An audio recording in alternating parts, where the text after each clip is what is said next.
Hello guys, welcome back to my YouTube channel. Today we are going to study about Chhatrapati Shivaji Maharaj. He was the greatest warrior of his time और इनके ऊपर काफी सारे questions भी आते हैं UPSC, UPSC और बहुत सारे स्टेट पीसी एग्जामिनेशंस में. So let's begin to study about Chhatrapati Shivaji Maharaj. तो इंट्रोडक्शन में इसमें मेजरली मैंने वही पॉइंट्स कवर किए हैं जो आपके कॉम्पिटिटिव एग्जाम्स के लिए इंपॉर्टेंट होते हैं. Otherwise the history is huge and जो बेसिक पॉइंट्स जो आपके एग्जाम्स में पूछे जा सकते हैं, try to cover majorly those points only. Okay. So Shivaji Bhosle, also known as Chhatrapati Shivaji Maharaj, he was a pivotal figure in Indian history, particularly renowned for founding the Maratha Empire in the 17th century. तो Maratha Empire 17th century की foundation Chhatrapati Shivaji Maharaj ने करी थी. Born in 1630 in the hill fort of Shivneri near Pune, Shivaji's upbringing was shaped by tumultuous political landscape of medieval India, marked by the decline of Mughal Empire and the emergence of regional powers. तो जब ये 1630 में born हुए थे शिवनेरी पुणे में, उस time पे already medieval India में बहुत सारी चीजें चल रही थी. ठीक है, मुगल्स भी काफी प्रोमिनेंट थे and they were trying to capture the southern part of India also. So although उस टाइम पे डिक्लाइन था मुगल एम्पायर का, but still Aurangzeb was very much prominent. ठीक है, and his religious teacher was Samarth Ramdas, this can be asked, and guardian was Dadaji Kondadev.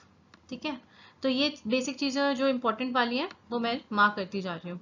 Alright, next, early life and background. Shivaji was born to Shahaji Bhosle, a Maratha general serving in the Deccan Sultanates, and Jijabai, a devotee Hindu of the Bhosle clan.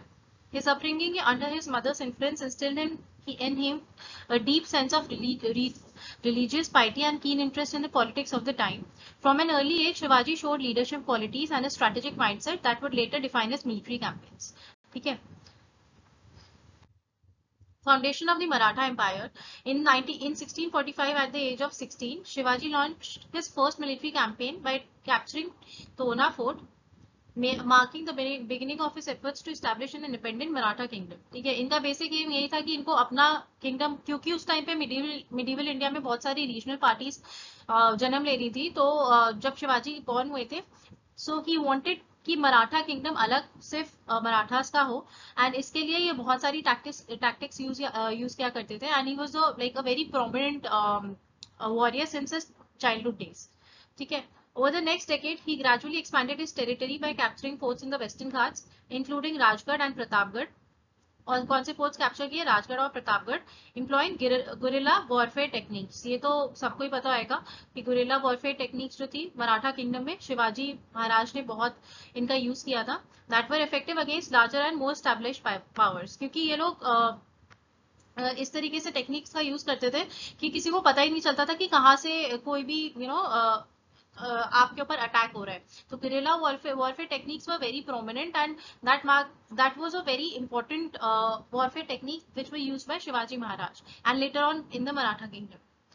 Okay, military campaigns में Shivaji military strategies were strategized by swift movement, surprise attacks and the use of mountainous terrain to his advantage. क्योंकि ये लोग guerrilla warfare techniques का use बहुत करते थे, तो mountainous terrains में, फॉरेस्ट में और कई जगहों पे ये लोग छुप के इस तरीके से अटैक करते थे कि जो आदमी आता था उसको पता ही नहीं चलता था कि है कहाँ पे. तो टेरेन का ये लोग बहुत अच्छे से इस्तेमाल करते थे. ठीक है, he organized his forces into a disciplined army and navy, creating a robust military structure that could withstand the challenges posed by Mughals, Adil Shahi सल्तनत and the बीजापुर सल्तनत. ठीक है, उस टाइम पे ये तीनों ही काफी प्रोमिनेंट सल्तनत थी, और ऑल द मुगल सल्तनत डिक्लाइन के स्टेज पे थी, बट स्टिल काफी प्रोमिनेंट थी वो सेंटर पर. Okay, next, treaty of Purandar. ना ये ट्रीटी ऑफ पुरंदर काफी बार प्रीलिम्स में पूछा जा चुका है और आगे भी पूछ सकते हैं. तो इन 1665 Shivaji signed the treaty of Purandar with Mughal emperor Aurangzeb, which briefly halted hostilities between Marathas and the Mughals. कुछ टाइम के लिए जो दोनों के बीच में लड़ाई थी, हॉस्टिलिटीज थी, वो बंद हो गई थी, बट ऑब्वियसली बाद में हमें पता है कि दोबारा से प्रॉब्लम स्टार्ट हो गई थी. तो ट्रीटी ऑफ पुरंदर ने फॉर द टाइम भी when it was signed in 1665 briefly halt कर दिया था उन हॉस्टिलिटीज को. ठीक है, however Aurangzeb later imprisoned Shivaji in Agra under dubious circumstances. Shivaji's daring escape from Agra is legendary, showcasing his resourcefulness and determination. ठीक है, तो after Jai Singh stormed Purandar fort, Shivaji was obliged to sign the fort. क्योंकि औरंगजेब की तरफ से जय सिंह थे, ठीक है। And when Shivaji saw that fighting the Mughals would not only harm his empire while also putting his warriors in danger, he preferred to enter the treaty rather than risk losing his men to the Mughals. तो उन्होंने सोचा कि यार इतनी तादाद में लड़ाई तो मैं अभी नहीं कर पाऊंगा, तो it's better to sign the treaty rather than अपने लोगों को खत्म होते देखना, ठीक है। इसलिए ट्रीटी ऑफ पुरंदर साइन हुई थी 1665 में between Aurangzeb and Shivaji Maharaj. Although ये ट्रीटी हॉल्ट हो गई थी, बाद में कैप्चर कर लिया था, ये तो हम सबको पता होगा कि शिवाजी को कैप्चर करके औरंगजेब ले आया था और फिर वहां से उन्होंने एस्केप किया था, दिस इज ऑल्सो नोन, ठीक है।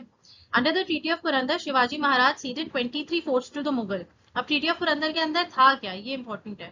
Under the treaty of Purandar Shivaji Maharaj ceded 23 forts to the Mughals in return for allowing them to retain their independence. तो through this treaty the Mughal Emperor Aurangzeb recognized Shivaji Maharaj as an independent ruler, granting Maratha Empire the right to independence. Now this is a very important thing, ठीक है। As a result the treaty was beneficial to both parties and it led to reconciliation between two emperors, but that was for a very short span of time. It was not like कि एक बार treaty हो गई तो हमेशा सारी चीजें peaceful थी. We know after that treaty, after some time what happened. तो लेकिन treaty of पुरंदर में शिवाजी महाराज ने अपने 23 फोर्ट दे दिए थे और औरंगजेब ने बोल दिया था कि ठीक है, मैं जो शिवाजी महाराज है उनको एक इंडिपेंडेंट रूलर बोलता हूँ और मराठा एम्पायर को एक राइट टू इंडिपेंडेंस देता हूँ, but again that was for a very short span of time, okay. Following his escape Shivaji consolidated his power and was crowned as Chhatrapati. जब वो शिवाजी जब ट्रीटी ऑफ पुरंदर फेल हो गई और औरंगजेब ने शिवाजी को कैप्चर कर लिया था, शिवाजी महाराज को, तो वो वहां से छूट के आ गए थे, ठीक है। So after his escape he was crowned as Chhatrapati, ठीक है। Paramount sovereignty in 1674, establishing a foreign formal administrative structure with ministers and council of 8 ministers, जिसको अष्टप्रधान बोला जाता था। His administration focused promoting agriculture, commerce and religious tolerance, thereby fostering economic growth and stability within his kingdom. तो coronation कहाँ पे हुआ था, रायगढ़ में। ये कई बार प्रीलिम्स से पूछ लेते हैं कि कॉरोनेशन शिवाजी का कहाँ पर हुआ था, रायगढ़ में in 1674। He assumed the title of Haindava Dharmodharak protector of Hinduism, ठीक है, this is important. Ashtapradhan 8 ministers help in administration. कई बार प्रीलिम्स में पूछ लेते हैं पेशवा जो ये अष्टप्रधान है, जैसे सरे नौबत कौन किस डिपार्टमेंट को संभालते हैं, मजूमदार अमात्य किसको संभालते हैं, ठीक है, तो ये पता होना चाहिए, ठीक है। पेशवास जो मिनिस्टर्स होते थे, Sare Naubat military, Majumdar Amatya accounts, Waqianavis intelligence, Surnavis correspondence, Sumant ceremonies, Nyayadhish justice and Pandit Rao charity, ठीक है।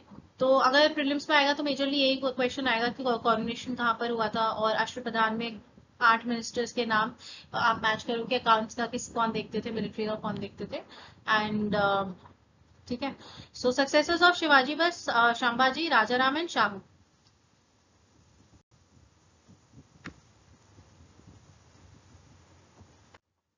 Beyond military and political achievements, Shivaji Maharaj is revered for promoting Marathi culture and language.